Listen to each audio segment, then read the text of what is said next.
ആരിഫ് മുഹമ്മദ് ഖാൻ കേരളത്തിന്റെ ഗവർണർ. എന്തുകൊണ്ടാണ് ആരിഫ് മുഹമ്മദ് ഖാൻ ഇത്ര ശ്രദ്ധേയമായി മാറിയത്? ഇത്രമേൽ ജന പിന്തുണയുള്ള തരത്തിലേക്കോ അല്ലെങ്കിൽ മാധ്യമ ശ്രദ്ധ പിടിച്ചുപറ്റുന്ന തരത്തിലേക്കൊക്കെ ശ്രദ്ധേയനായി മാറിയത് എന്തുകൊണ്ടാണ്? കേരളത്തിൽ ഇതിനു മുമ്പും ഗവർണർമാരുണ്ടായിരുന്നു. പക്ഷേ ആരിഫ് മുഹമ്മദ് ഖാനെ പോലെ മാധ്യമ ശ്രദ്ധ അടക്കമുള്ള ജനപിന്തുണ അടക്കമുള്ള കാര്യങ്ങൾ നേടിയ ഗവർണർ ഉണ്ടായില്ല എന്ന് തന്നെ പറയാം.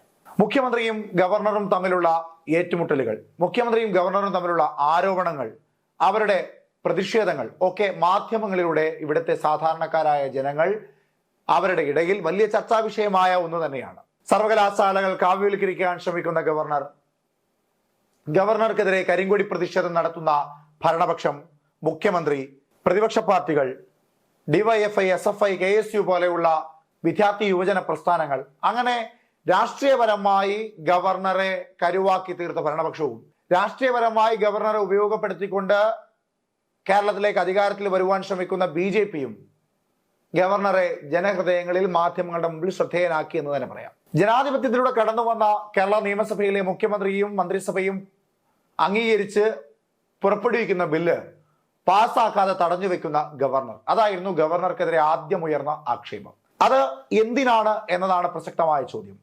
അതായത് BJPയുടെ കേരള പ്രവേശനത്തിന് വേണ്ടിയുള്ള ഒരു പാലമായി ഗവർണർ പ്രവർത്തിക്കുന്നു, ഒരു കളിപ്പാവയെ പോലെ പ്രവർത്തിക്കുന്നു. കേരളത്തിന്റെ സർക്കാരിനെ സമ്മർദ്ദത്തിലാക്കി, സർക്കാർ കഴിവുകെട്ടതാണെന്ന തരത്തിലേക്ക് വരുത്തി തീർത്ത് എല്ലാ തരത്തിലും മുഖ്യമന്ത്രിയെ സമ്മർദ്ദത്തിലാക്കി ദുർബലമായ ഒരു മന്ത്രിസഭയാണ് കേരളത്തിലുള്ളത് എന്ന് വരുത്തി തീർത്തുകൊണ്ട് BJPയെ കേരളത്തിലേക്ക് അധികാരത്തിൽ കൊണ്ടുവരിക എന്ന ഒരു പ്രൊപ്പഗൻഡയുടെ ഭാഗമായി വന്നതാണ് കേരളത്തിന്റെ ഗവർണർ ആരിഫ് മുഹമ്മദ് ഖാൻ എന്ന ഇടതുപക്ഷത്തിന്റെ പാളയത്തിൽ വലിയ ആരോപണമുണ്ട്, വലിയ ആക്ഷേപമുണ്ട്. എന്നാൽ ആദ്യം ഇത്തരത്തിൽ ബില്ലുകൾ പിടിച്ചുവെച്ചത് കേരളത്തിലാണോ?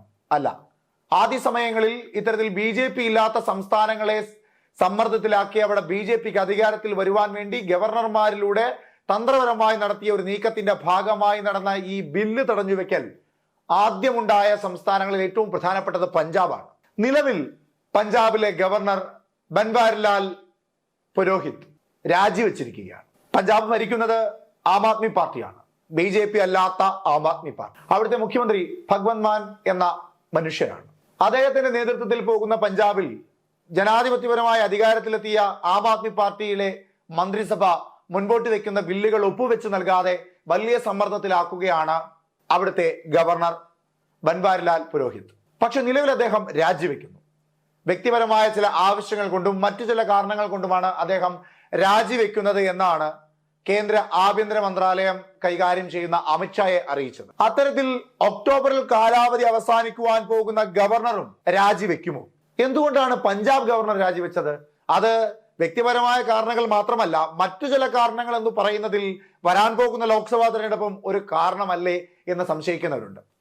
അതായത് പഞ്ചാബിൽ മുഖ്യമന്ത്രിയെ പോലെ തന്നെ ജനശ്രദ്ധ പിടിച്ചുപറ്റിയ, കേരളത്തിലെ ആരിഫ് മുഹമ്മദ് ഖാനെ പോലെ ജനശ്രദ്ധ പിടിച്ചുപറ്റിയ ഒരു ഗവർണറാണ് ബൻവാരിലാൽ പുരോഹിത്. അദ്ദേഹത്തെ പഞ്ചാബിലെ ഏതെങ്കിലും ഒരു ലോക്സഭാ മണ്ഡലത്തിൽ മത്സരിപ്പിച്ച് വിജയിപ്പിക്കുക എന്ന തന്ത്രപരമായ നീക്കം BJPയുടെ ഭാഗത്ത് നിന്നുണ്ടോ എന്ന് സംശയിക്കേണ്ടതായുണ്ട്.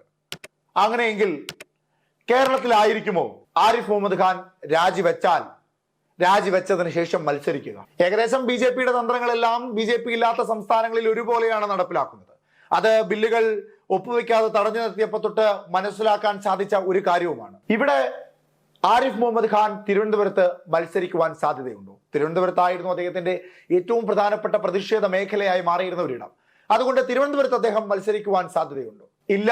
പകരം UPയിൽ മത്സരിക്കുവാനാണ് സാധ്യത എന്ന് പറയുന്നവരുണ്ട്. കോൺഗ്രസിന്റെ ടിക്കറ്റിൽ ആദ്യമായി മത്സരിച്ച് വിജയിച്ചു വന്ന ആരിഫ് മുഹമ്മദ് ഖാൻ പിന്നീട് രാജീവ് ഗാന്ധിയുമായുള്ള ചില പടലപ്പിണക്കത്തിന്റെ ഭാഗമായി കോൺഗ്രസ് വിട്ട് മറ്റ് പല പാർട്ടികളിലും പോയി മറ്റു പല സ്ഥാനങ്ങളും അലങ്കരിച്ച ഒടുവിൽ ഇന്ത്യയുടെ ഭാഗമായി BJPയിൽ അംഗമാവുകയായിരുന്നു. നിലവിൽ ഇപ്പോൾ BJPയുടെ ഏറ്റവും പ്രധാനപ്പെട്ട ഒരു അവിഭാജ്യ ഘടകമാണ് ആരിഫ് മുഹമ്മദ് ഖാൻ. അദ്ദേഹത്തിന് UPയിൽ മത്സരിക്കുവാനാണ് ആഗ്രഹം. UPക്കാരനായ ആരിഫ് മുഹമ്മദ് ഖാന് UPയിൽ മത്സരിക്കുവാൻ ആഗ്രഹമേറെയാണ്. അതുകൊണ്ട് തന്നെ ആവണം നരേന്ദ്രമോദിയെയും അമിത്ഷായെയും നന്ദയെയും ഒക്കെ സംതൃപ്തിപ്പെടുത്തുന്ന തരത്തിൽ കേരളത്തിൽ പലതരത്തിലുള്ള ഷോയും പലതരത്തിലുള്ള നാടകങ്ങളും ആരിഫ് മുഹമ്മദ് ഖാൻ കളിച്ചത്. നിലവിൽ അദ്ദേഹം UPയിൽ മത്സരിച്ചാൽ ന്യൂനപക്ഷത്തെ മുഖ്യധാരയിലേക്ക് കൊണ്ടുവരുന്നു എന്ന ഒരു പേരും പെരുമയും BJPക്ക് കിട്ടുവാനുള്ള സാധ്യത ഏറെയാണ്. ഇനിയും അദ്ദേഹം യു പിയിലേക്ക് മത്സരിച്ചാൽ അദ്ദേഹത്തിനുണ്ടാകാൻ പോകുന്ന ഗുണം വിജയ സാധ്യത കൂടുതലുള്ള ഒരു സംസ്ഥാനമാണ് യു പി എന്നതാണ്. BJPക്ക് അത്രമേൽ വിജയ സാധ്യത കൂടുതലുള്ള സംസ്ഥാനം. അവിടെ നിന്നുകൊണ്ട് അവിടുത്തെ ഒരു ലോക്സഭയിൽ നിന്നുകൊണ്ട് മത്സരിച്ച് അദ്ദേഹം MP ആയാൽ സ്വാഭാവികമായും അദ്ദേഹം കേന്ദ്രമന്ത്രിയാകുവാനുള്ള സാധ്യതയും ഏറെയാണ്.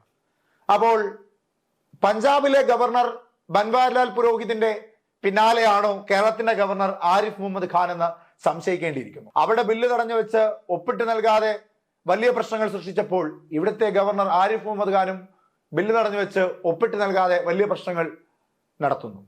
അവിടെ അത്തരത്തിൽ ബൻവാരിലാൽ പുരോഹിത് എന്ന പഞ്ചാബിന്റെ ഗവർണർ രാജിവെക്കുമ്പോൾ ഇവിടെ ഒക്ടോബറിൽ ഭരണം അവസാനിക്കുവാൻ പോകുന്ന ഗവർണറും ഇത്തരത്തിൽ രാജിവെച്ച് വരാൻ പോകുന്ന ലോക്സഭ തെരഞ്ഞെടുപ്പിനെ മുന്നിൽ കണ്ടുകൊണ്ട് യു പിയിലെ ഏതെങ്കിലും സംസ്ഥാനത്തിലോ അല്ലെങ്കിൽ തിരുവനന്തപുരത്ത് തന്നെ മത്സരിക്കുവാനും സാധ്യതകളില്ലേ എന്ന് സംശയിക്കേണ്ടതായിട്ട്.